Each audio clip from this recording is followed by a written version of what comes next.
Hi, hello mga katropa.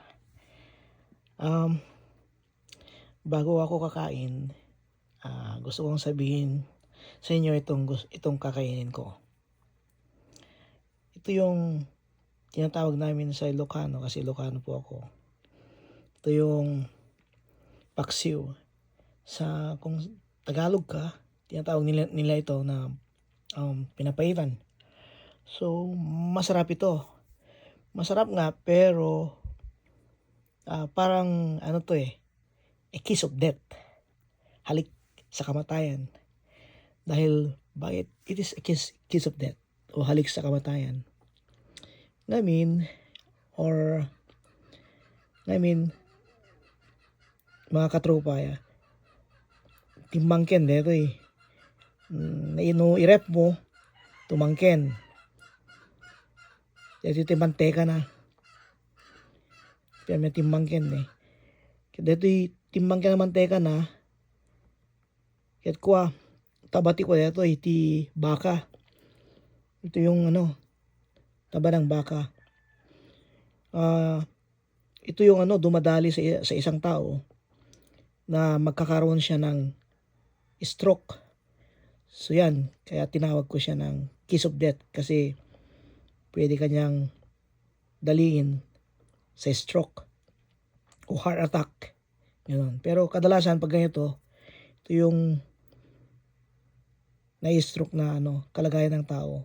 Pag itong manteka nito ng baka namahay sa parte ng ugat, lalo na dito sa likuran ng leg.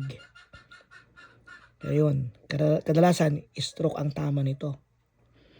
So para safety ka, it is not kissing of death.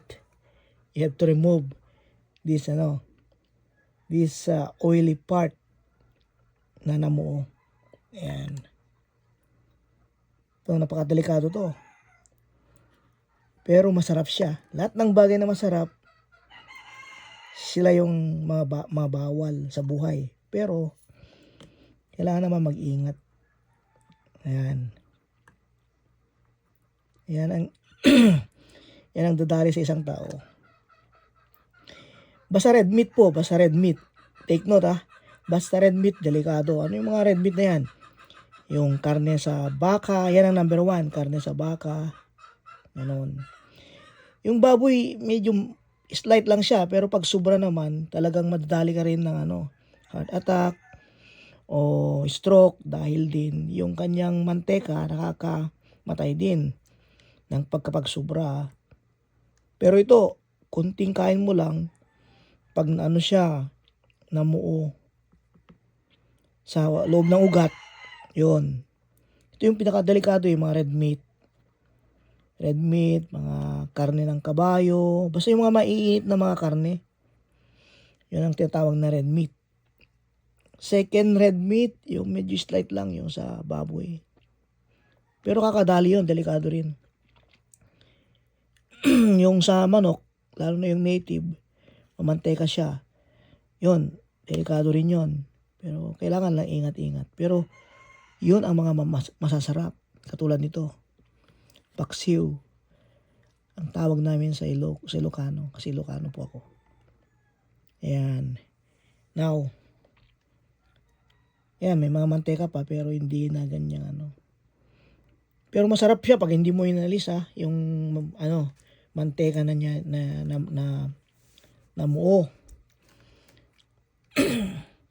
Masarap siya talaga. Pero delikado naman. Kahit masarap. So ganun. So try natin, tingnan natin. I-microwave ko, tingnan natin labas. Yan, tingnan natin labas.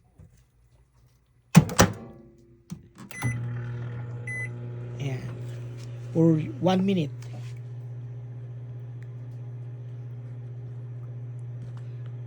Bale, ito po binili po namin bago magbagong taon. So,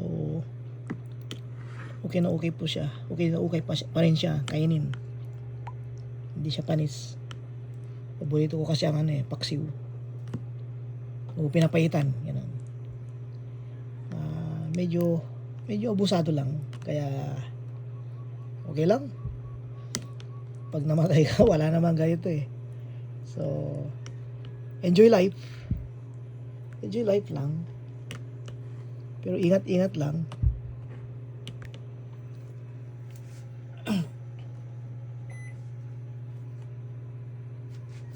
Pero para pag kumakain kayo ng mga matataba, masasebo, sabayan nyo ng pag-inom ng mainit na tubig o kaya hindi naman masarap kung mainit na tubig, dapat inom kayo ng kape. Yan. Yan, pangontra sa sebo. Siya yung magpla-plus out sa loob ng ugat para hindi siya maninigas. Yung manteka, yung mamanteka na sabaw, karne na nakain ninyo. Bali nakaka-assist lang, ganun. Ayun. Ouch. Ayan siya oh. Ayan siya. Mga katropa. Oh. Ayan. Pero masarap yan ha. Yan siya yung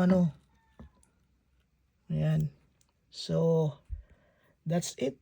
Sana nakapulot tayo ng kunting aral. Pasensya na kayo sa aking paggawa ng content na to. Hindi ako masyado bihasa sa Pero ayan nyo, gagalian ko next time. Thank you po sa pagpapanood. Ingat.